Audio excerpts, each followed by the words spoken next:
اعوذ باللہ من الشیطان الرجیم بسم اللہ الرحمن الرحیم۔ امام بخاری روایت کرتے ہیں ہمیں اسحاق بن نصر نے حدیث بیان کی، انہوں نے کہا ہمیں عبدالرزاق نے حدیث بیان کی، انہوں نے کہا ہمیں ابن جریر نے خبر دی آج موسیٰ بن عقبہ آج نافع آج حضرت ابن عمر رضی اللہ تعالیٰ عنہ وہ بیان کرتے ہیں کہ نذیر اور قریظہ نے جنگ کی تو آپ نے بنو نذیر کو جلاوطن کر دیا اور قریظہ پر احسان فرمایا اور ان کو برقرار رکھا تاکہ قریظہ نے جنگ کی، پاس ان کے مردوں کو قتل کر دیا اور ان کے عورتوں کو، ان کے بچوں کو اور ان کے اموال کو مسلمانوں کے درمیان تقسیم کر دیا، سوائے ان سے بعض کے جو نبی صلی اللہ علیہ وسلم ساتھ مل گئے تھے۔ پس آپ نے ان کو امن دیا اور انہوں نے اسلام قبول کر لیا، اور آپ نے مدینہ کے تمام یہود یعنی بنو قینقاع کو جلاوطن کر دیا، اور وہ حضرت عبداللہ بن سلام رضی اللہ تعالیٰ عنہ کا قبیلہ ہے، اور یہود بنو حارثہ کو اور ہر یہودی کو مدینہ منورہ سے نکال دیا۔ علامہ عمر بن علی بن ملکہ متوفی 804 ہجری اور علامہ بدرالدین عینی متوفی 855 ہجری نے اس حدیث کی شرح نہیں لکھی، تاہم حافظ شہاب الدین ابن حجر عسقلانی نے اس حدیث کی شرح کی ہے، وہ لکھتے ہیں امام ابن اسحاق نے روایت کیا کہ جب رسول اللہ صلی اللہ علیہ وسلم نے بدر میں قریش کو شکست دی تھی تو آپ نے بنو قینقاع کے بازار میں یہودیوں کو جمع کیا اور فرمایا اے یہودیو اسلام کو قبول کر لو، اس سے پہلے کہ تم پر بھی وہ عذاب آ جائے جو یہودیوں پر آیا تھا۔ اس پر انہوں نے کہا قریش کو جنگ کرنے کا طریقہ معلوم نہیں تھا، جب آپ کا ہم سے مقابلہ ہو تو آپ کو پتہ چل جائے گا۔ تب اللہ تعالیٰ نے یہ آیت نازل فرمائی وَلِلَّذِينَ كَفَرُوا سَتُغْلَبُونَ وَتُحْشَرُونَ إِلَىٰ جَهَنَّمَ وَبِئْسَ الْمِہَادُ قد كان لكم آية في فئتين التقتا فئة تقاتل في سبيل الله وأخرى كافرة يرونهم مثليهم رأي العين والله يؤيد بنصره من يشاء إن في ذلك لعبرة لأولي الأبصار۔ اے رسول مکرم آپ کافروں سے کہہ دیجیے ان قریب تم مغلوب ہوگے اور دوزخ کی طرف جھونکے جاؤ گے، اور وہ بہت برا ٹھکانہ ہے۔ بے شک تمہارے لیے دو گروہوں میں نشانی تھی جو آپس میں لڑے، ان میں سے ایک جماعت اللہ کی راہ میں لڑتی تھی اور دوسری کافرہ تھی، وہ انہیں اپنے سے دگنا کھلی آنکھوں سے دیکھتی کہ اور اللہ اپنی مدد سے جس کو چاہے وہ دیتا ہے، بے شک اس میں ضرور آنکھوں والوں کے لیے عبرت ہے۔ امام حاکم نے یہ بہت عجیب و غریب بات کی کہ بنو قینقاع اور بنو نذیر دونوں کو ایک زمانہ میں جلاوطن کیا گیا تھا، اور اس کی کسی نے موافقت نہیں کی، کیونکہ اروا کے قول کے مطابق بنو نذیر کو غزوہ بدر کے 6 ماہ بعد جلاوطن کیا گیا، اور امام اسحاق کے قول کے مطابق ان کو بدر کے بعد ایک طویل مدت کے بعد جلاوطن کیا گیا۔ دوسری حدیث 4029 میں ہے کہ حضرت ابن عباس رضی اللہ تعالیٰ عنہما نے کہا کہ سورہ حشر کا نام سورہ بنو نذیر رکھا گیا ہے کیونکہ وہ ان کے متعلق نازل ہوئی۔ علامہ داؤد نے کہا کہ حضرت ابن عباس رضی اللہ تعالیٰ عنہ اس صورت کو سورہ حشر کہنے کو مکروہ قرار دے دے تاکہ یہ گمان نہ کیا جائے کہ صورت میں حشر سے مراد روزے قیامت کا حشر ہے، یہ اس وجہ سے کہ یہ مجمل ہے تو وہ مجہول کی طرف نسبت کو مکروہ کہتے تھے۔ امام بخاری روایت کرتے ہیں مجھے الحسن بن مدرک نے حدیث بیان کی، ان کا ہمیں یحییٰ بن حماد نے حدیث بیان کی، ان کا ہمیں ابو عوانہ نے خبر دی آز ابی بشر آز سعید بن جبیر، وہ بیان کرتے ہیں کہ میں نے حضرت ابن عباس رضی اللہ تعالیٰ عنہ کے سامنے سورہ حشر کہا، ان کا سورہ نذیر کو ابو عوانہ کو ثابت حسن نے کی آز ابی بشر۔ علامہ عمر بن ابن الملکن اور علامہ بدرالدین عینی اس حدیث کی وہی شرح کی جو ابھی ہم فتح الباری سے نقل کر چکے ہیں۔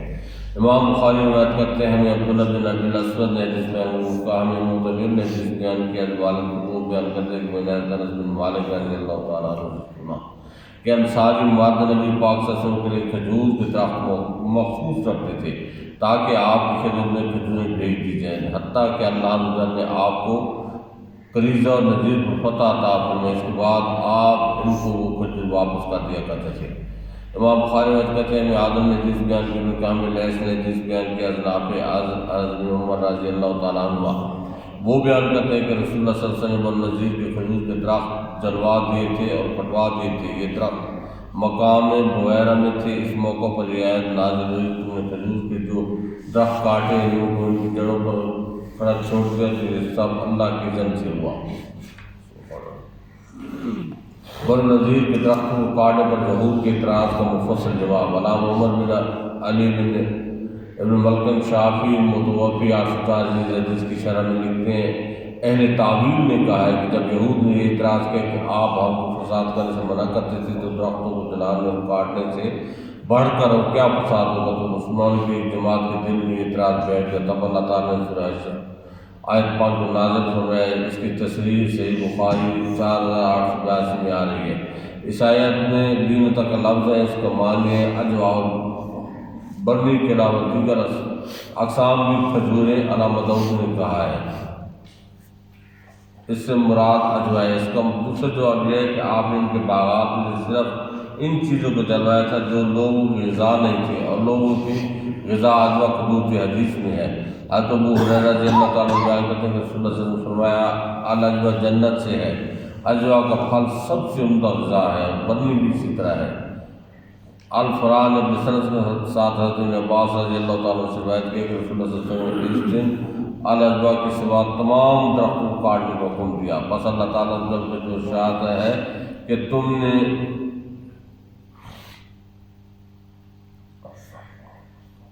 لینتا کو جو کاٹا ہے الحشر، اس میں یہ تنبیہ فرمائے کہ جس درخت کے پھلوں کو بطور غذا استعمال کیا جاتا ہو اور اسے دشمن اسلام غذا حاصل کرتے ہیں، اور جو امید کہ وہ درخت مسلمانوں کے میں آ جائیں گے تو ان کو کاٹنا مکروہ ہے۔ حضرت ابوبکر صدیق رضی اللہ تعالیٰ عنہ نشتوں کو یہ وصیت کرتے تھے کہ پھلدار درخت کو نہ کاٹنا۔ امام اوزاعی کی یہی مذہب ہے، لہٰذا رسول اللہ صلی اللہ علیہ وسلم نے اس دن الاجوا کے سوا باقی پھلدار درختوں کو جو جلوایا کرواتے تھے جس میں تعبیر کی جائے گی، یہ اس کو رسول اللہ صلی اللہ علیہ وسلم کی خصوصیت قرار دیا جائے گا۔ اموال بن نذیر کے مال فے ہونے پر دلیل، اس میں کوئی اختلاف نہیں ہے کہ سورہ حشر بن نذیر کے متعلق نازل ہے، اور نہ اس میں کوئی اختلاف ہے کہ ان کے اموال فے ہیں اور صرف رسول اللہ صلی اللہ علیہ وسلم کے لیے ہیں، اور آپ کا اختیار ہے کہ آپ ان اموال میں جس کو چاہیں جتنا چاہیں عطا فرما دیں، کیونکہ آپ مسلمانوں نے اموال کے حصول کے لیے اپنے گھوڑے اور اونٹ نہیں دوڑائے تھے، لیکن اللہ تعالیٰ نے بن نذیر کے دلوں میں روک ڈال دیا تھا، سو وہ وہاں سے خیبر کی طرف چلے گیا، اور اس کے لیے مسلمانوں نے جنگ نہیں کی تھی۔ سو آپ نے یہ اموال صرف مہاجرین میں تقسیم کر انصار کو ان میں سے کچھ نہیں دیا، تاکہ مہاجرین انصار کی طرح مشقت والے کام کریں، کیونکہ انصار نے مہاجرین کی اپنے اموال اور گھر سے مدد کی تھی، تاہم آپ نے انصار کے 2 مردوں کو ان اموال میں سے عطا فرمایا، کیونکہ وہ ضرورت مند تھے۔ یہ 2 مرد حضرت سہیل بن حنیف اور حضرت ابو دجانہ رضی اللہ تعالیٰ عنہ تھے، اور ابو الحقیق کے بیٹے کی تلوار آپ نے حضرت سعد بن معاذ رضی اللہ تعالیٰ عنہ کو عطا فرمائی۔ علامہ بلازمی نے لکھا ہے کہ حضرت ابوبکر صدیق رضی اللہ تعالیٰ عنہ نے انصار کے حساب کو دیکھ کر کہا ہے، انصار کی جماعت میں اللہ تعالیٰ کی جزائے خیر عطا فرمائے، اللہ کی قسم ہم میں تمہاری مثال نہیں ہے۔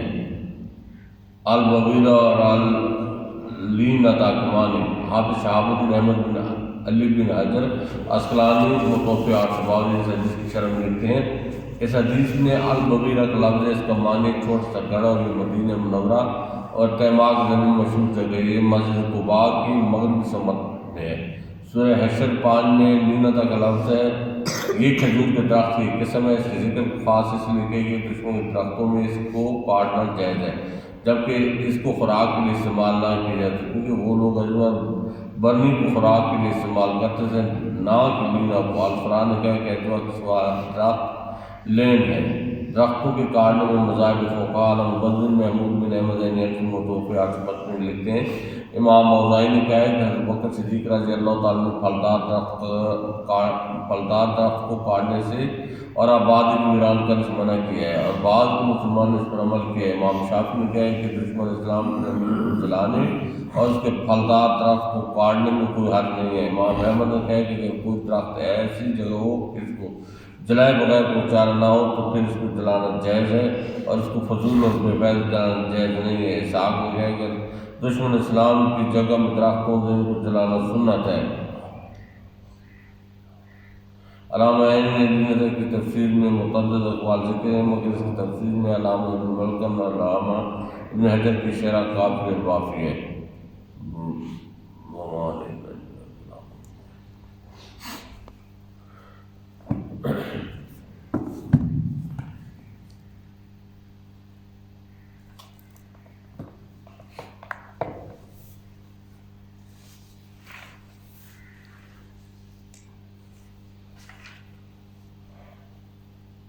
بسم اللہ الرحمن الرحیم۔ اچھا، یہاں پہ سوال کیا گیا کہ لا مذہب کو مسلمان کرنے کا کیا طریقہ ہے؟ مذہب غیر مذہب ہے اور وہ مسلمان ہوتا ہے، اور اللہ تعالیٰ آپ کے ہاتھ میں اس کو مسلمان کرنا چاہتا ہے، اور آپ کو توفیق ملی ہے تو اس کو مسلمان کرنے کا طریقہ کیا ہے؟ ارشاد لا الہ الا اللہ محمد رسول اللہ صلی اللہ علیہ وسلم۔ اللہ عز و جل ایک ہے، آسمان سے پانی اتارنے والا ایک اللہ عز و جل ہے، زمین سے کھیتی اگانے والا ایک اللہ عز و جل ہے، جلانے یعنی زندہ کرنے والا ایک اللہ عز و جل ہے، مارنے والا ایک اللہ عز و جل ہے، رزق دینے والا ایک اللہ عز و جل ہے۔ ایک اللہ عز و جل کی پوجا ہے، اللہ عز و جل کے سوا کسی کی پوجا نہیں۔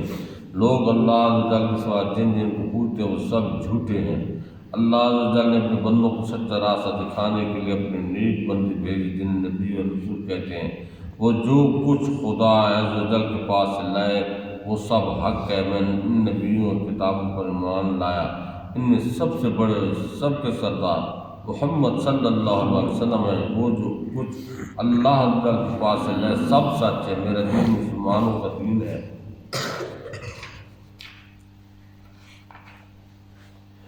مسلمانوں کا دین سچا ہے، مسلمانوں کے دین کے سوا اور دین جتنے وہ سب جھوٹے ہیں۔ لا الہ الا اللہ محمد رسول اللہ۔ مطلب یہ ہے کہ توحید سب کے سامنے اظہار ہے، تو جو بندہ آپ کو میں آ گیا اور وہ مسلمان ہونا چاہتا ہے تو سب سے پہلے اس کو کہیں کہ جو بے دینی کی غلاظت تھی وہ اتارو، وہ سب کرو۔ سب سے پہلے اس کو غسل، جب وہ غسل کر لے اس کے بعد اس کو کلمہ طیبہ پڑھو، پھر اللہ عز و جل کی وحدانیت کے بارے میں، وہ ہر طرح مالک کل ہے، ہر چیز پر قادر ہے، اور جو عبادت ہے صرف اللہ عز و جل کی، اور کسی کی عبادت نہیں۔ باقی جتنے معبود ہیں تمام جھوٹے ہیں سوائے اللہ وحدہ لا شریک، وہی سچا مالک ہے، سب تمام اختیار اسی کا ہے۔ باقی تمام مخلوق ہیں، چاہے وہ فرشتے ہیں، چاہے وہ اولو العزم نبی ہیں، تمام کے تمام اس کی مخلوق میں ہیں۔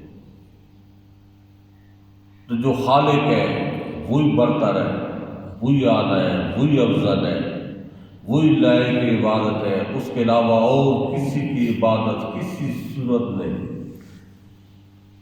اور اس کے علاوہ جتنی بھی باتیں جن کی کر رہے ہیں تمام باتیں ہیں، تمام جھوٹے ہیں۔ اور سیدنا محمد مصطفیٰ صلی اللہ علیہ وآلہ وسلم کی امت میں سے ہو گیا ہوں، یہ اس سے کہلوانا ہے، اور تمام انبیاء پر میرا ایمان، تمام انبیاء کی میں عزت اور ادب کرتا ہوں، لیکن جو سردار الانبیاء ہے وہ ہمارے آقا پاک احمد مصطفیٰ سیدنا محمد مصطفیٰ صلی اللہ علیہ وسلم۔ جتنی آسمانی کتابیں ہیں تمام کو مانتا ہوں، لیکن تمام کتابوں کی سردار جو ہماری کتاب ہے قرآن مقدس ہوئی ہے۔ تو اس کے بعد بس کلمہ پڑھا کے اس کو پھر دین کی جو کسی ایسے بندے کے ساتھ لگا لیں جو اس کو دین کے احکام اور وہ سمجھاتا رہے۔ سب سے پہلے اس کو نماز، جو بندہ بھی ہے جو قریب ہے یا آپ خود اس کو نماز پہلے خود سکھائیں، نماز جب سیکھ لے اس کو مسجد، جب تک نماز نہیں سیکھتا آپ اس کو مسجد میں بلاتے ہیں، باقاعدہ وضو کا طریقہ بتا دیں تاکہ وہ مسجد میں آتا رہے۔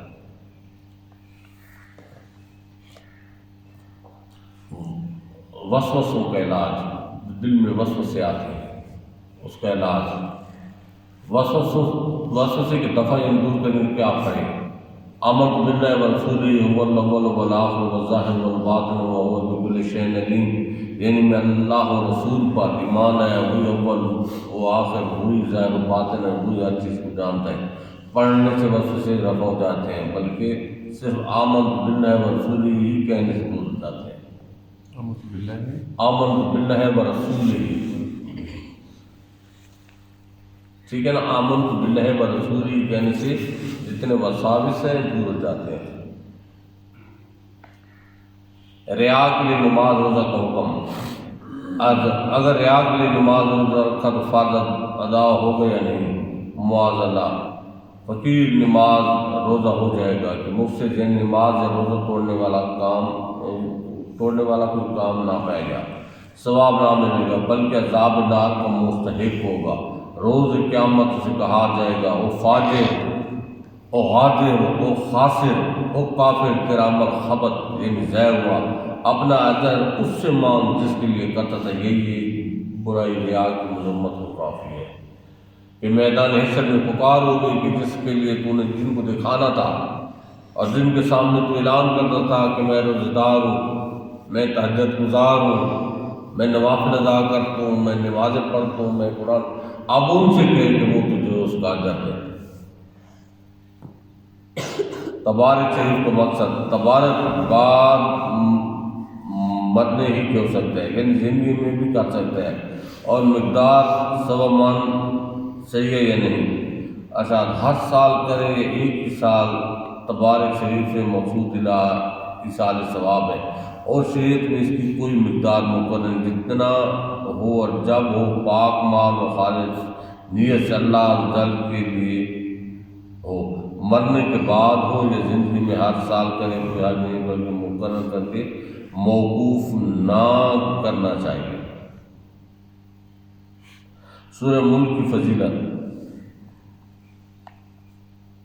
اس کے فوائد بے شمار ہیں۔ اس میں سورہ تبارک یعنی سورہ ملک سے پڑھی جاتی ہے۔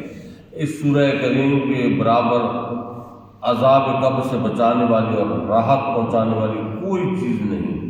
اگر اس کے پڑھنے والے کے پاس ملائکہ عذاب یعنی عذاب کو فرشتے آنا چاہتے ہیں تو ان کو روکتی ہے، وہ دوسری طرف سے آنا چاہتے ہیں تو ادھر حائل ہوتی ہے، فرماتی ہے کہ اس کے پاس نہ ہو، یہ مجھے پڑھتا تھا۔ فرشتے عرض کرتے ہیں ہم اس کے حکم سے ہیں جس کا تو کلام ہے، تو فرماتی ہے کہ ٹھہر جاؤ جب تک میں واپس نہ ہوں، اس کے پاس نہ آنا، اور بارگاہ الہی عز و جل پہ حاضر ہو کر اپنے پڑھنے والے کی مغفرت کے لیے ایسا جھگڑا کرتی ہے کہ مخلوق کو ایسا جھگڑا کرنے کی طاقت نہیں۔ انتہا یہ کہ اگر مغفرت میں تاخیر ہوتی ہے، عرض کرتی ہے وہ مجھے پڑھتا تھا، تو نے اسے نہ بخشا، اگر میں تیرا کلام نہیں تو مجھے اپنی کتاب سے چھیل دے۔